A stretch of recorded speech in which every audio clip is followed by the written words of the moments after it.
Right here we got brown sugar, my 1200 horsepower turbo LSG body, and I'm giving it away.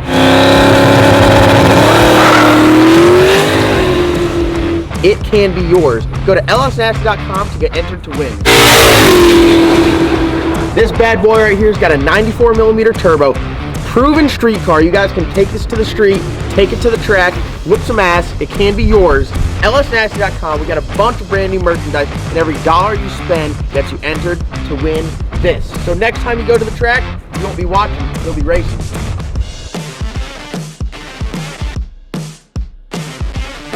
This thing on? It's on. It's on? Testing, testing. We got our LS Nasty OG AR with us. More bad apple stuff. Alright, so last video we left off, we figured out where we want our crankshaft center line. I got some stuff marked on the mid plate here, and right now we're going to be doing some plumb bobbing. So we're going to plumb bob off of our...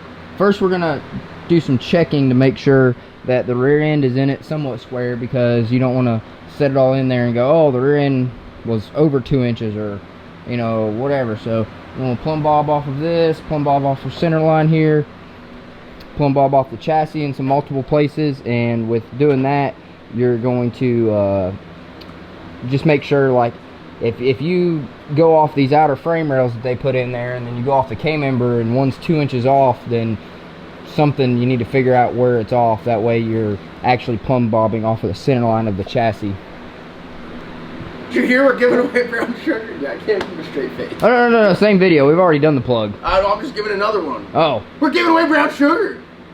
Buy it. 12, yeah. Buy it.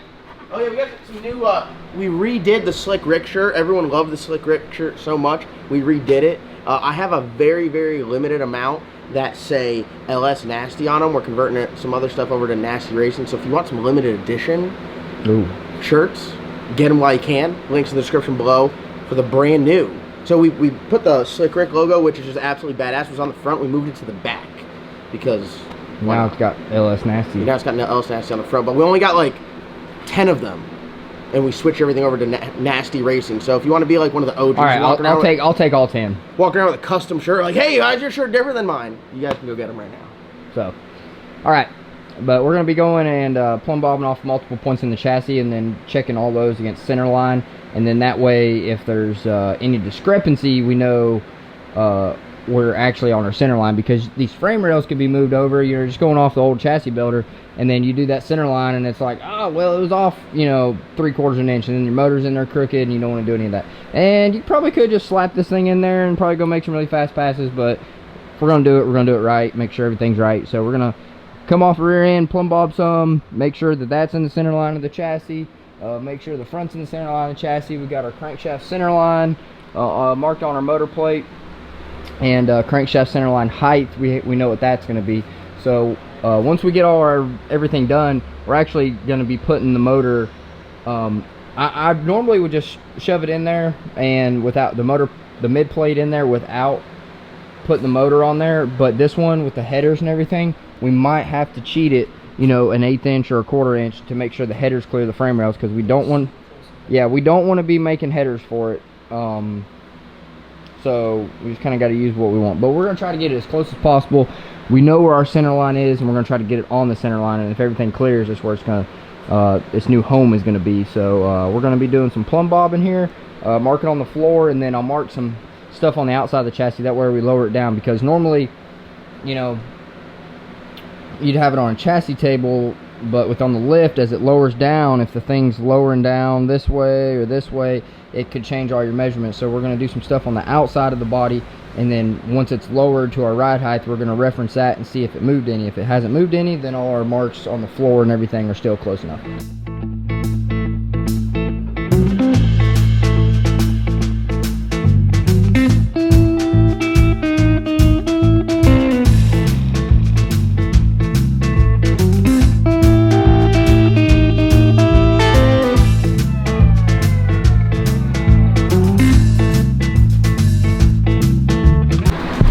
Alright, so we got some marks on the floor, and what we did was we went from chassis and body, center line of the pinion, rear end, check all that, And you can see on the floor here, some of them might be harder. I like to use a larger paint marker, but that one's not really a good one. The whiting in here. Here we go. Crow's foot. So that'd be the center line of the chassis right here. That other crow's foot is the center line outside of the edge of the body right here on the rocker. And we got one from the rear fender right there. We got one from this 4-link bracket. Got one from the inner 4-link brackets, so the chassis, so we can tell where the rear end's at, we can tell where the chassis is at, we can tell where the body's at.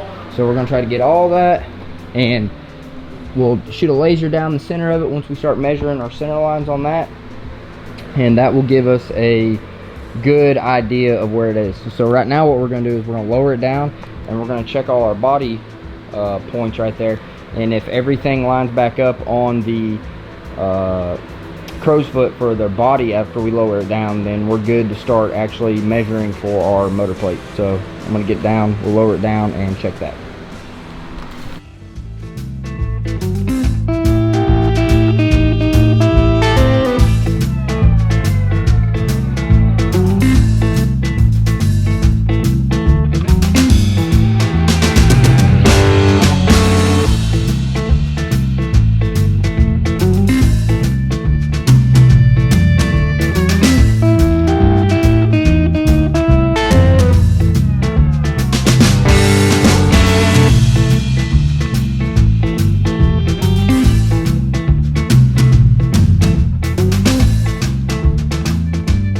Alright, so we haven't lowered it, we haven't done anything, we've been checking some stuff. Looks like the rear end is built with a offset pinion instead of centered pinion. The factory Mustang is offset as well, so got our laser mark here, and it's looking like 5/8 offset is what our offset is going to be, because here's the true center line. It's probably hard to see. There's our offset there, and then what I usually do is I take a screwdriver that I lost. Oh, Neva must have carried it off. So we go off of our pinion center line here. It's about right there, so you guys can see. You can slide the screwdriver left and right, and then you can get it, you know, kind of hold it up there. So just a little bit off. I need to come over maybe, you know, another 1/8 of an inch for it to be in our center line of that. So if we set everything up on that center line, that motor center line, then our drive shaft is going to be perfectly straight. We shouldn't have any issues. We'll put it in there, and then I'll put the drive shaft in, and put it in the yoke, and then get our new center line plumb bob off the drive shaft and make sure it looks centered in the drive shaft safety loop, and then through the trans tunnel. You really just want to check all this stuff, especially when if you're building a new car, it doesn't really matter. But if you're building a car that's already been built, you want to check all this stuff, because if you put it somewhere where you think, like if I said, hey, you know, I'm going to put the motor exactly center, well, then our whole drive line is at a complete offset. So we're trying to avoid all that, and we're trying to make sure we don't have any drive shaft clearance issues through the rear of the trans tunnel or the front loop. I mean, the front loop's not that big of a deal. The rear, cutting that out and redoing it, I want to try to avoid that. So what we're going to do now is we're going to plumb daub off of the motor plate up there that's kind of sitting in the frame rail. I got a center line of that, plumb daub down to that line, the laser line, and then that is going to be our center line. I'm going to move it over like 1/8 of an inch, very minuscule amount, and then that way we're exactly perfectly straight. And once we do that, we'll mark our motor plate and cut it, and it can be installed at our 11-inch or 11.5-inch center line. Might lower it just another 1/2 inch.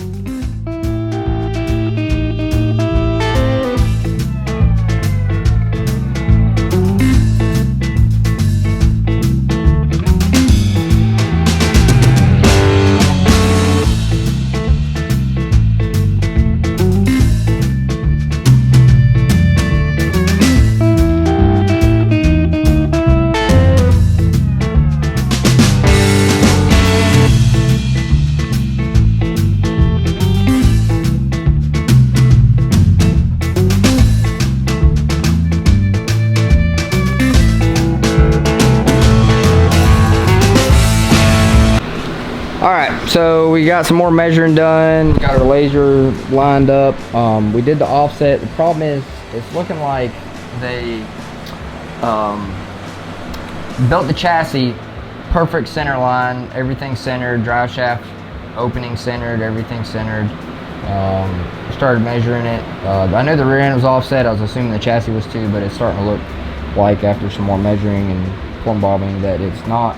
And if you look right here, like, you can kind of see, I don't know if that angle right there, that the pinion is off toward the passenger side a little bit. So we got all our marks, our reference marks and everything. We're gonna get back down. We got our mid plate marked for where we're at. We might have to cheat it over a little bit. We're gonna put everything together, slide the motor in the car, and make sure that we don't have any header clearance on our frame rail, because the headers are very close. You can see whenever it got wrecked, it nicked the headers, so you can imagine how close the frame rail was. So we're going to lower it down, slide that bad boy in there, and then see if we can go with an offset like that. If we can't, we're just gonna split the difference, and it is what it is.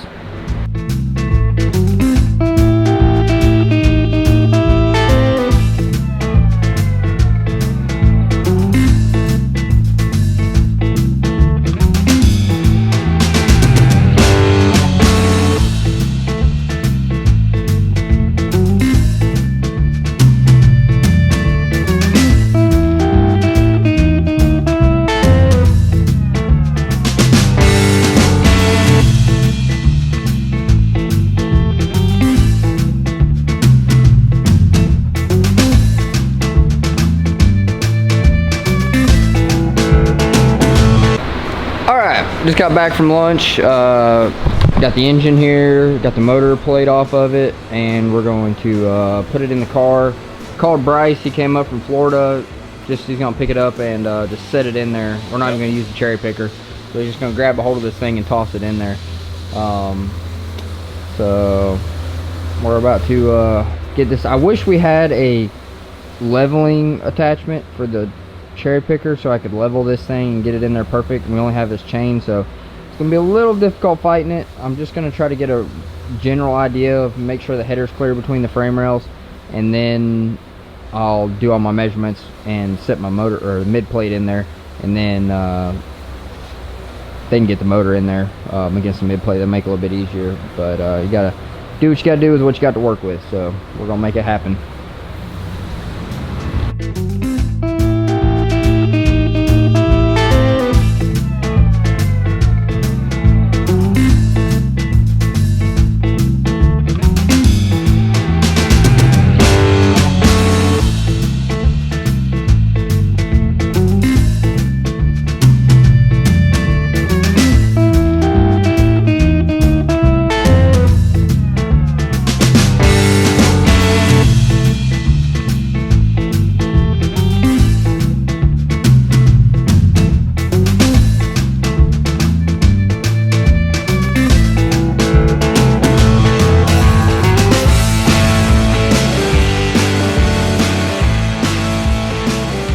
As you guys can see in the time lapse, that was a hell of a long time lapse, but we set the motor in there, check for header clearance, and definitely have to offset the motor toward the passenger side for headers to clear the frame rail.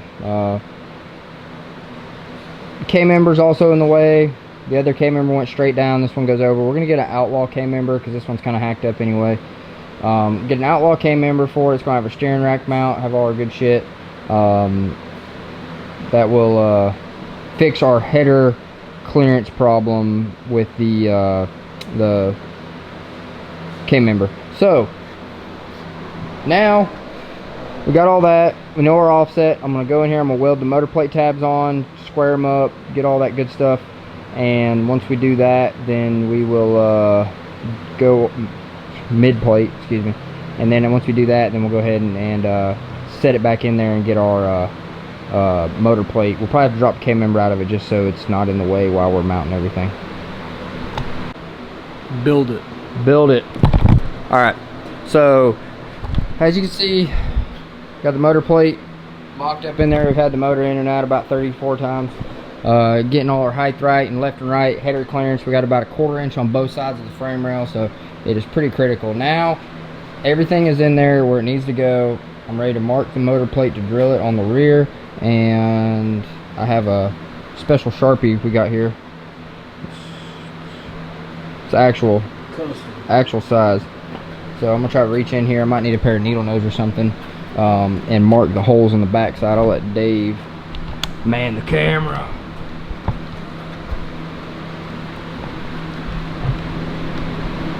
Oh yeah.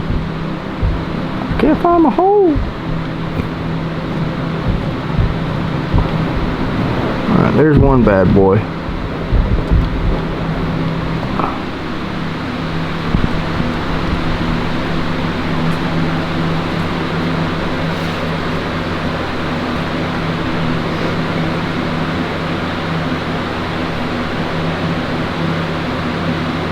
That one might be a little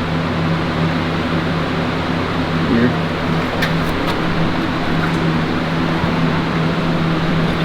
I'm still marking.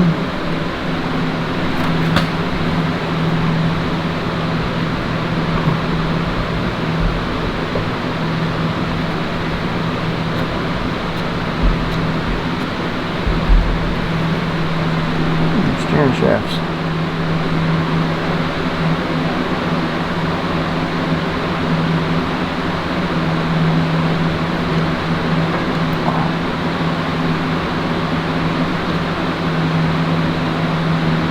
For the people at home that might have not a single idea what that is, I'm gonna explain.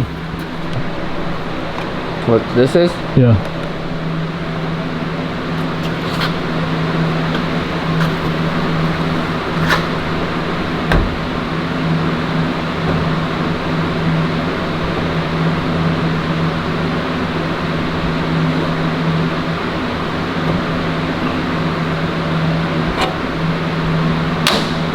Don't give a shit. You got an angle cube and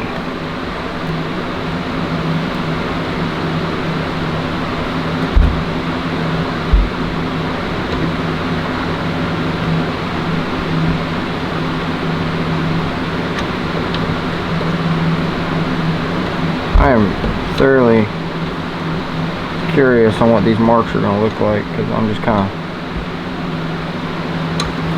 walling this thing around in there. All right. So this is a mid plate. So normally you'd have like a your motor mounts. Well, this is the motor mount. The mid plate really takes the brunt of the load. The motor plate helps some, supports the front of the motor, but all the power and everything going to the chassis and everything really going through your mid plate. So you want to make sure it's welded. It's not, I don't like to do just tabs. Some people just do like just flat bar welded off of it, and I've seen those, they kind of flex and everything. So I use angle. I reuse the ones that came off this. They got a big gusset on them, so nice and stout. Gets a little bit more weld surface to the chassis, so it's not trying to rip out or twist or anything. So we run this, we run our motor plate, and then we run our transmission mount. Some people run engine limiters. I feel like if there's a solid transmission mount, then you don't really need the engine limiter, because the thing's not really trying to go forward and aft. You know, it's a lot of rotational force. So some people like engine limiters. I've never ran them, never had an issue not running them. So, but if you have like a rubber trans mount with a mid plate and motor plate, I guess you would, but I always just run solid stuff, solid all the way through. So we're gonna pull this off. Hopefully the marks are legible, and we'll drill it out, slide it up in there, and then after that we can put our motor back in there. Right now it's got like a 1/2 degree down, you know, 0.3 degree down, pretty much level.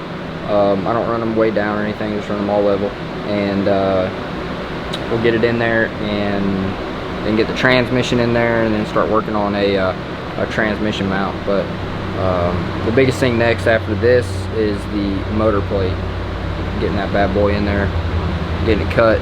Comes some new tabs. This one, the way the headers are, I'm gonna have to redo the way the motor plate mounts, because this one, the reason we cut these off is because they hung out way here and the headers were in there. So I'm gonna, hopefully the motor plate is long enough on each side, even with the offset, to where it can hang over, and I might do something to where the motor plate is kind of hangs over here a little bit, and That way when you pull the engine out, you don't have any kind of header clearance, because it's so tight in there that the headers have to go on the motor before it goes in the car. It will not come out or go in with it on there. So you have like what, a 1/4 inch max on both sides? yeah, it's a big bitch. Yeah. Because it sucks maintenance wise, because like you gotta pull a cylinder head off or something like that, you're just screwed. Pull the motor. Yep, out the motor. So alright, let's see what this thing looks like. Alright, I haven't been in this video much. Matt's been hammering stuff out. Fans are going. 3 a.m. It's 3 a.m. and I'm still lonely.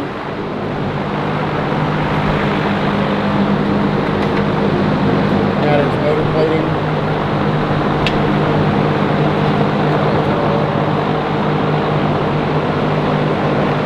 The word of the day here at 3, hold on, let's get an exact time here. 3:18 a.m. What do you got to say to the people over the fan? Tired. Been doing a lot. Been working on Hank, Pro Mod, this. Trailer. Getting ready for Mustang Week. Big day. I don't think anyone's ever worked on as much stuff. If you go off billable hours, we might have like 6 or 7 today. Alright guys, that's going to wrap it up. Don't forget, you guys can win brown sugar. Let me show you one more time, because you ain't getting out of this video without another merch plug. Brown sugar is the car you can own. 1,000+ horsepower. Based off of the fuel consumption, this thing on 32 pounds of boost will make a little bit over 1,200 horsepower. This thing is bad to the bone. Getting a new water pump put on it tomorrow. Just literally only the best for you people. Only the best. You guys can't see anything. Well, I got night shot. Boom. Now you can see everything. Look at that. lsnasty.com. This can be yours. Every dollar you spend is an entry to win. You don't want to miss your chance to win this badass hot rod. 2 Kirky seats, button tuck rear seats, 408 LS, forged internals, 94mm turbo, Holley EFI, power glide, 12 bolt, bad to the bone. Win it at lsnasty.com. Go get entered.